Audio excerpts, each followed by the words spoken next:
Hey guys, welcome to your day one workout for phase one. We're gonna be working on total body today.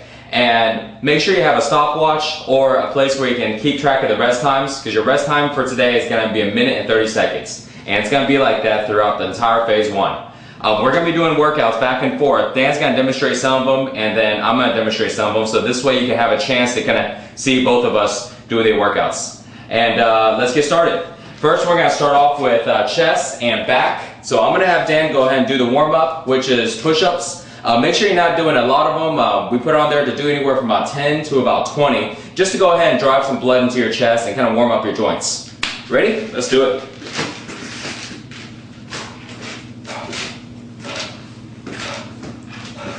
Doing good, and I have to let Dan know when to stop, because he'll go ahead and go on for probably 100 or 150 pull. So, okay, that's good, Dan. All right, let's go ahead and go into our bench press. So remember, guys, we're going for 12 reps. Okay, so Mike's going to do 12 reps on this bench press. Notice how he has his wrists, how the bar is not bending his wrist back, and also notice how it goes all the way down to his chest. 4, 5, 6. So he's going to do 12 reps of these and then superset right away into his bent over rows. Very important in the superset that there's no rest and he goes into it right away. Feeling good. He goes right into it. Again, look at Mike's posture for these bent over rows. You can see that his back is almost flat right here, and he's not like arching or rounding his back. You can also see he's not using momentum, and he's just going straight up to his belly button, and that the bar is almost on his shins right there. Woo! Good. And at this point, hit your stopwatch and wait till 1 minute and 30 seconds. Do it again. So remember, guys, we're going to be doing 3 sets of 12 reps. So, okay, catch my breath. So what is next is going to be shoulders and traps. We're going to do them superset. Military presses first for shoulders, and then we're going to be doing barbell shrugs for traps. You can do this with back support or without back support. Me and Dan like to use it without back support, so this way you really engage the core and really work a little bit on your back at the same time. You'll notice a lot of guys who does it with back support, they kind of really take advantage of it and they'll go ahead and lean back too much. So notice how Dan's back is very straight without any support. So it's because it really trains your back to be very strong. Doing good. And of course, you see that Dan's not using any weight right now, so this way we can show it to you as a demonstration. But usually we're going to be using probably about 185 pounds to about 250. So.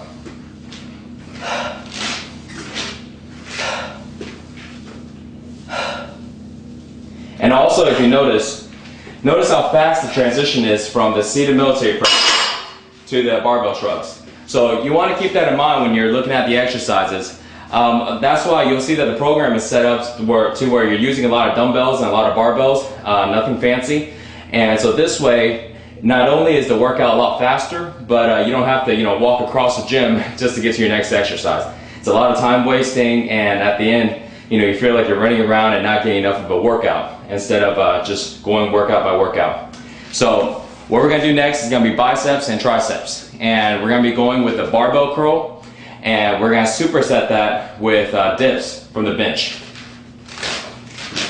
So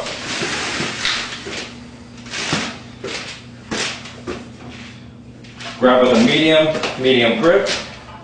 So Mike's going to start off with 12 of these barbell curls.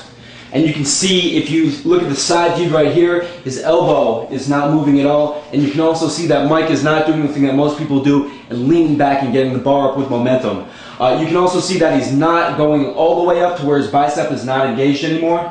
And you can see that he's not cheating by only going halfway down and then going up. Okay. Right into the dips? Yep, right into the dips. So, the first set of dips, you want to make sure you go with maximum amount of reps. So, I usually can do about 70 reps, but for examples, I'm just going to go ahead and show you about 30. But what you want to do is, after you do the most amount of dips for your first set, your second set, you're going to do 70% of that number. So usually, if let's say you can do 50 reps, your second set, you're going to do about 35. And this creates a really good burn for your triceps. And you notice that I'm not going all the way down. The reason why is because when you go down too far, you actually stretch your shoulders. So because of safety, I'm going to come down only about a quarter of the way, but you have constant tension on your triceps. Alright, so our next exercise is going to be for your quads and for your hamstrings. And we're going to be doing squats and stiff leg deadlifts. Alright.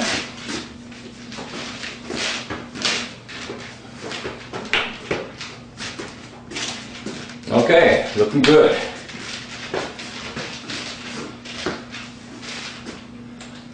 And you'll notice how Dan's walking out when he's doing the squats. Usually you want to stay pretty close to the rack. We're just walking out so this way you can have a chance to get a really good view. But you want to stay close to the rack because this way you can take advantage of those safety guards that they have on the racks. And again, if not, then let's go like that. There we go. Also, usually we use clips too. So this way the weight doesn't slide off. But not very heavy for Dan here, so it's not going to be a big deal. Okay. Go ahead. Right into our stiff leg deadlifts.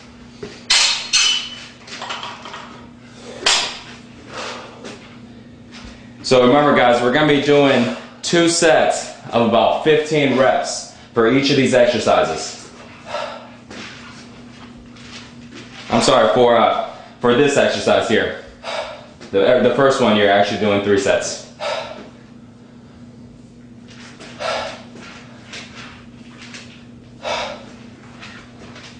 Notice how Dan controls the weight coming down and keeps the bar very close to his thighs, and very close to his shins.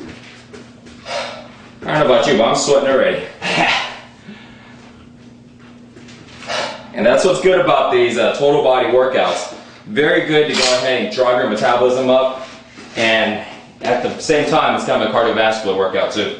So this next one we're going to be doing is going to be calf raises. Usually we do calf raises on a machine, but in this case we're going to do just calf raises just off of a block. So, okay, so calf raises, you want to go ahead and you want to do about 25 reps. But I'm usually going to do it with weight, so I'm going to go and show you here without weight. But calf raises are really easy to do. Just make sure you come all the way down and all the way up. And you'll see in some of the other phases, we're going to talk about doing 3-point or 3-position calf raises. Those are actually pretty tough because at the end, you're going to be doing a lot of reps. So, okay, so after you do your 25 reps, you want to go ahead and do just 1 set of 25 reps, and then afterwards you're going to run in place with the weight. So we're going to go ahead and grab me a 10-pound there. Alright, so we're going to go ahead and run in place for 90 seconds, and I'm going to go ahead and get started here. What this is going to do is it's going to go ahead and break down your calf muscles a little bit more and kind of fully exhaust them. At the same time, kind of go ahead and get you a little cardio too.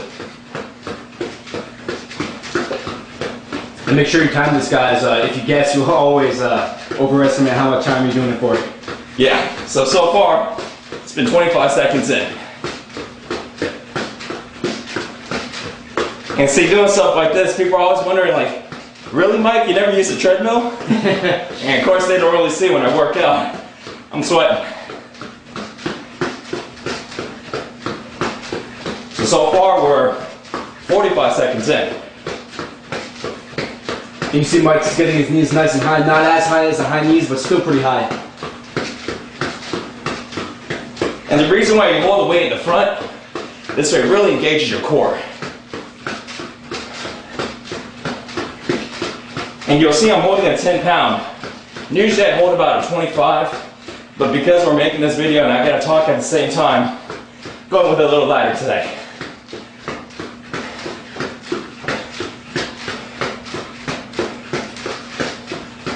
Almost there. A few more seconds left.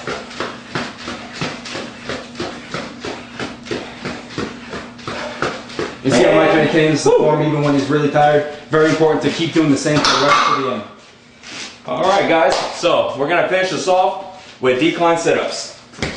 So just grab a decline bench, raise this up, drop it down. Let's do it. So, ready Dan? Yep. And go. He's going to do 15 seconds on and 15 seconds off. So, we're going to time him for 15 seconds and then he's going to rest for 15 seconds. Do this 4 times. Whew. Okay, go ahead and rest.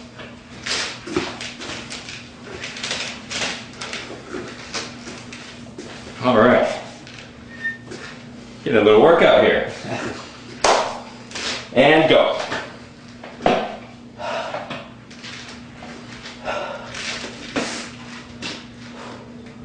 And you notice how Dan is putting his hands by his forehead, and if you want to make it a little easier, you can cross them over on your chest. And if you want to make it really easy, here, time. Okay.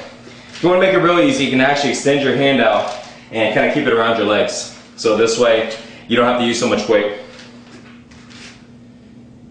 And go. So here's that positioning Mike was talking about. Mm-hmm. And of course, you want to make this really tough, you can actually hold on to some weight.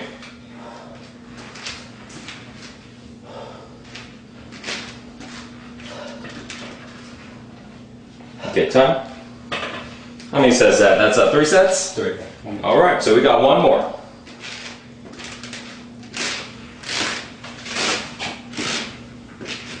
And go. So this is it's really good to always do your abs at the end. Reason why is because you want to make sure you keep your core strong and fresh throughout all your other exercises. And time. So this way at the end you can do your abs, get a good finisher workout, a little bit of cardio there. And this is it for day 1. So we'll see you in day 2. Work out hard.